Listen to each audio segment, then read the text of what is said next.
So yeah, the next question, I hope that was detailed enough, but the next question is, do I have any advice on what boot camps or courses people should do? So these are all real questions, guys, that I have been asked, but obviously I've reworded them to make it make sense for the podcast, because people will send me like background of what they're into or what they're doing or where they're at currently, stuff like that. So yeah, I've just cut it short for the sake of the podcast, but these are real questions. So I'm just going to refresh my memory. The question was about courses and boot camps that I would recommend. Number one, boot camp, Love Circular. This is not an ad.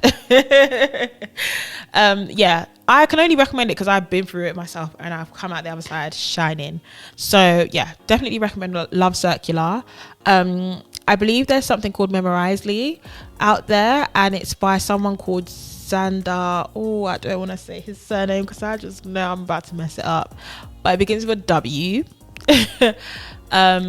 But Xander is literally like, he just seems like such a cool guy to me, and he gives great advice that are so easy to digest for anybody wherever you're at in your journey. It's easy for you to digest what he's saying, and he gives tips on his Instagram page and LinkedIn page. So he gives tips on his Instagram page and his LinkedIn page, super fast.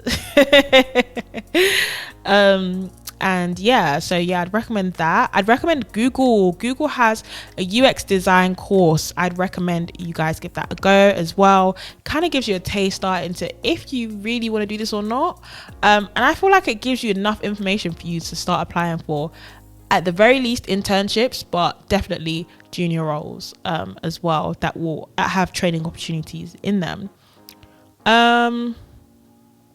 Any other courses or boot camps? Love Circular currently have a product design like taster course. So it's not the full boot camp, but they do a product design taster course, I believe, that's available on their website. So definitely check it out. If it's not there anymore, then apologies. But as far as I know, it is up. Black Girls in Tech also offer a few boot camps in, multiple different tech industries. So it's not just design. And they have mentoring programs. So they pair you up with a mentor and they help you get into the industry. So that's another great opportunity right there. Definitely shout outs to Black Girl in Tech. I should have probably written a list, but I just wanted to be off the cuff. I just wanted to be off the cuff and be a bit more natural. But yeah, I think I'd say that is definitely the ones that I would recommend. But definitely check out my Instagram page. I'll put out a list of boot camps and courses that you could benefit from, not just for design, but just for the tech industry in general. If you're looking for coding boot camps, front end, back end, if you're looking for, what else? My brain has just gone blank. Design, development, all of these things, I got you. So yes, the next question.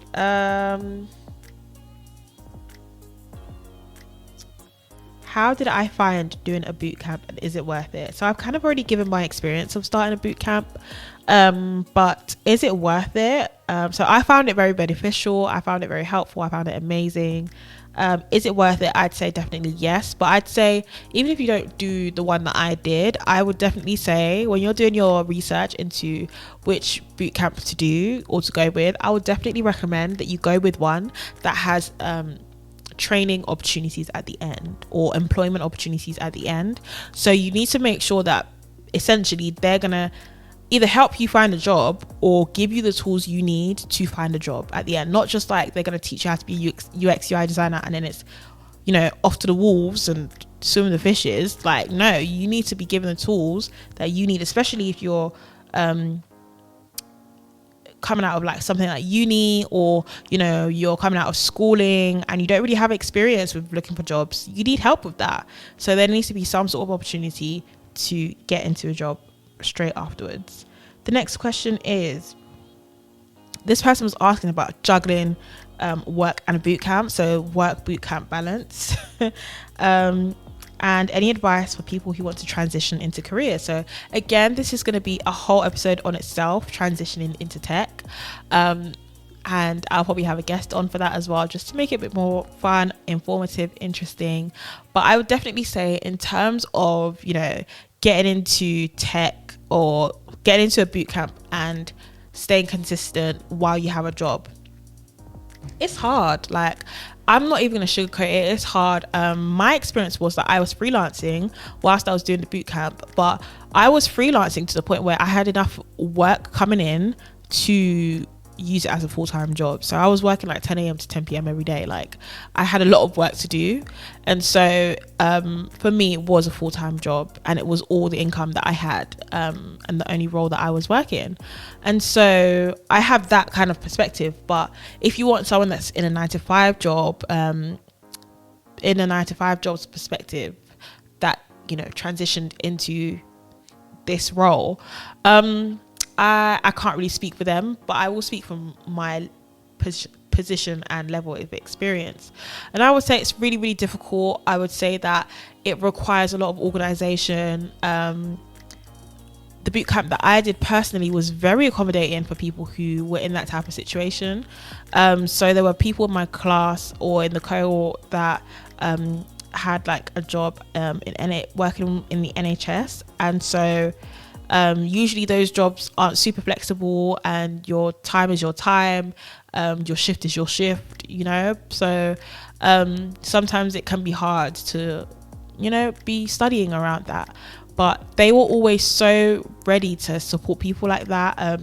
They recorded the classes, so you could always request for the video and just watch it back, so you're not behind.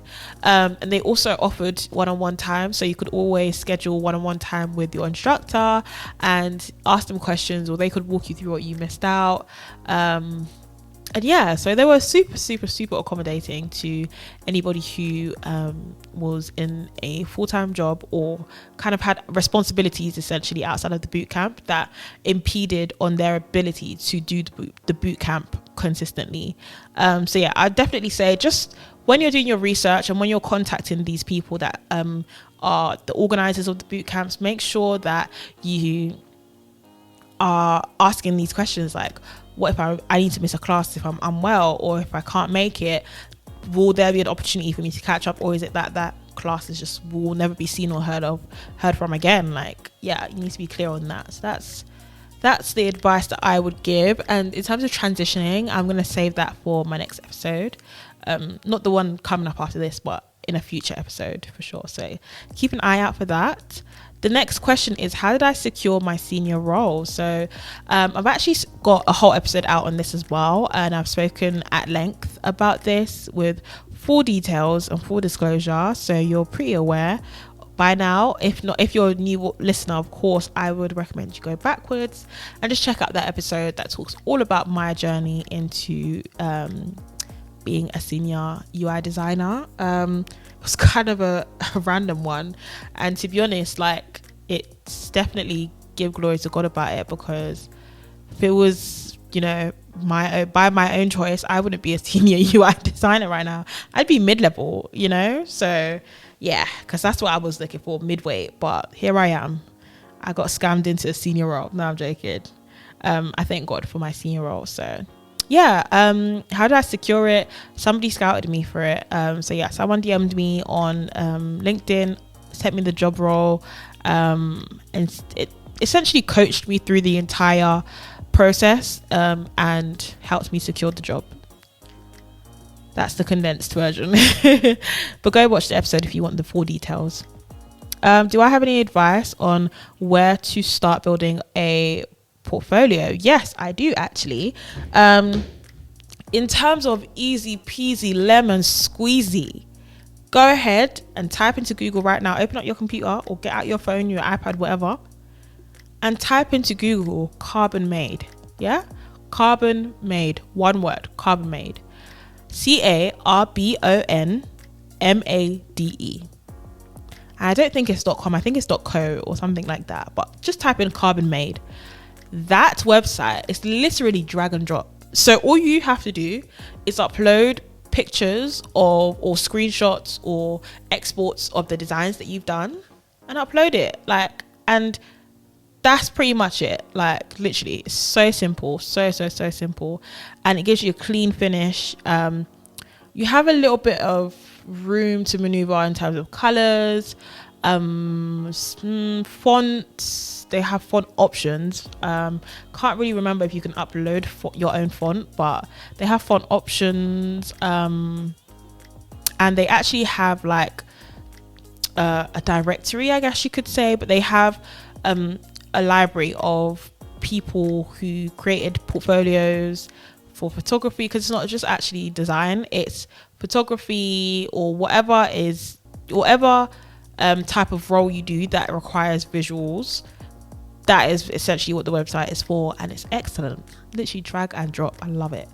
So I'd recommend that if you're looking for easy peasy lemon squeezy, 2 seconds, no onboarding needed. In terms of level of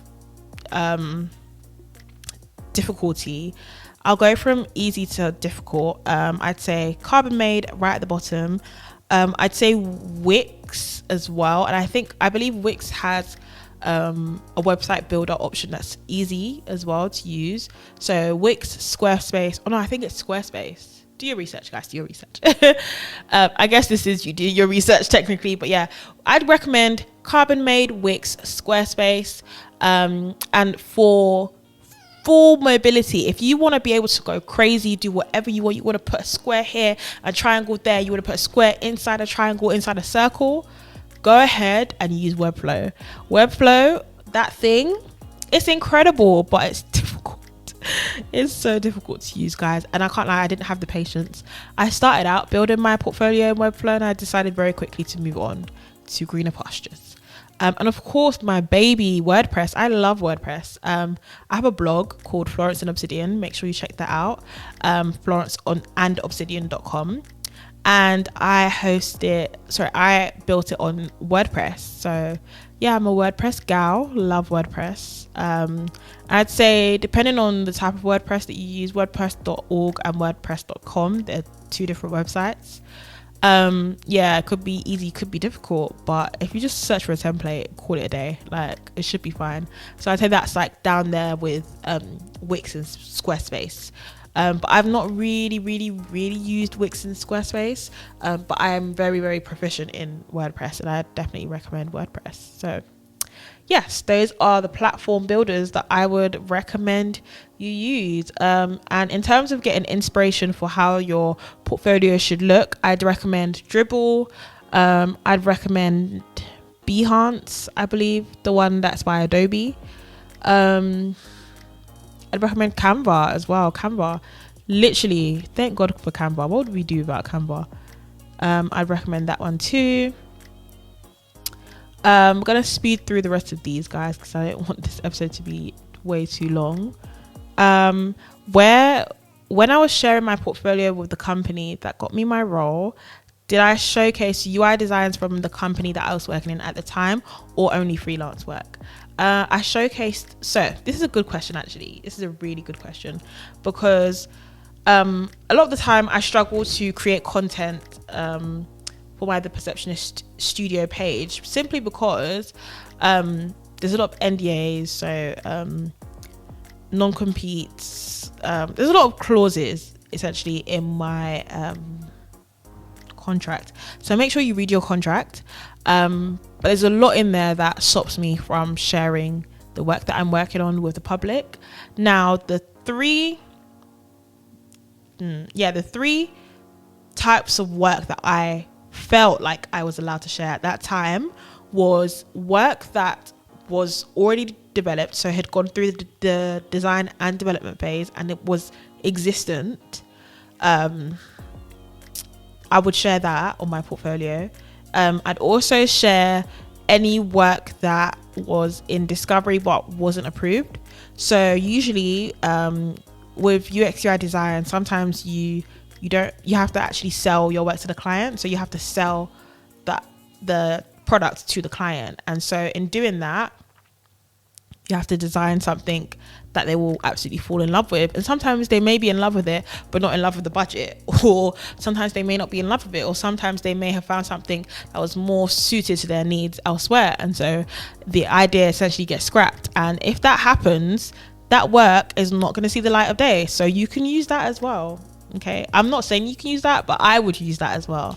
And the third piece of work I would use was anything that I used for like practice, or for what's the word, training, anything like that. Anything that like my manager showed me how to do it, and I was like practicing like how to do it. I use like that type of work as well. But yeah, if you want to use work that is still in discovery, or it's still in development, and isn't live on, and isn't going to really be live anytime soon, I still use that type of work, but I changed all of the branding, all of the copy, everything, even the logo. So all of the components were the same. So like the text was in the same place, or like the nav bar was the same color, no, same shape, but it would be different color, it would be different words, it would be even a different industry. So if it was like a beauty app, it would now become a construction app. Do you know what I mean? So yeah, I would just completely change everything about it, and just keep the skeleton of it there and use that as well. But I'd also recommend you, if you want to use work from the job that you're in, make sure your portfolio is password protected, and just try to control the amount of eyes that are on your portfolio. Of course, you're going to be sending out your CV like there's no man's business, but I would definitely recommend it's password protected, just to protect you and your existing job. So yeah, that's what I would say. And I hope that helps and that answers your question. And also my freelance work was included in there as well. So a good workaround I'd say would be I definitely should speak about my freelance journey as well, but I'd say a really good workaround would be to contact friends and family. Everybody's trying to start a business these days, so offer your services for super discounted price, or for free even if you're willing to do that, and use them as a case study, because what you want to do is put in work that actually is real. Like ideally you want to put in real life work, so work that actually had a real client behind it, you know, even if it's your mom, your sister, cousin, best friend, like as long as there's a client behind it, it makes answering questions about it during the interview process so much easier. You don't have to like create something out of the figment of your imagination. You can actually draw upon real life examples. So yeah, I'd definitely recommend that. The next question is, what do I think attracted the recruiter to me? So like I said, briefly mentioned in this episode, but I've also got another episode out on it, like I said before, so check that out. I was scouted for this, so somebody actually contacted me and said that I should apply for this role. Despite my apprehension, I did apply for the role, and I think something that attracted this person to me, this recruiter to me, I would actually have to ask her, and I would definitely be happy to ask her. I probably should have asked her before this episode, before I sat down to record, but it is what it is. She did mention that she'd met me before, and although I don't remember meeting her, she'd actually said she'd met me before at an event. So again, being part of communities and going to tech events, it could really help you. You never know who you could meet. So yeah, I think the fact that she'd met me in person already and she knew that I was a very warm personality, I feel like that really sold her, or made her kind of aware of me at the very least. So yeah, I can't really speak for her, but I'd say like having already had met me, she knew that I'd be a good fit. And she says that she'd gone through my LinkedIn profile and she'd also seen my work and she felt like I'd be a good fit as well. So yeah, my work kind of spoke for itself, but I also, my personality, I guess, spoke for itself too. So I I guess the person was kind of trying to get at what they can do to attract recruiters. And I would say posting your work really does do the job. Like making sure you're posting your work, LinkedIn, Instagram, Twitter, wherever. Making sure you're posting your findings. If you have like blog posts or case studies, guys, have case studies, okay? At least 2 on your portfolio at the very least. Yeah, that is also really helpful to attract recruiters. And just being part of a community is also a great way to attract recruiters. So yeah, those are all the questions that I have here today. If you have any questions, queries, or are looking for a piece of advice, then definitely just send me a message on Instagram, leave a comment on YouTube or Instagram, or you could shoot me an email at theperceptionistplaybook@gmail.com, and I'll definitely get back to you. I'm a slow replier. I will preface this with that fact that I am a slow replier, but I will always get back to you. Even if it takes me 2 weeks, I'll always get back to you. So I'm excited to receive more questions, and as the questions come in, I will definitely be as helpful as possible, and I'll definitely be sending episodes to people to be like, girl, the episode covers everything that you've just asked me about, so listen to the episode. Which is a lot of the reason why I created this podcast in the first place. But yeah, that's it for today. Thank you so much for listening and joining me on today's episode of the Perceptionist Playbook podcast. Remember, guys, your diversity is your strength. Thank you for listening. Bye.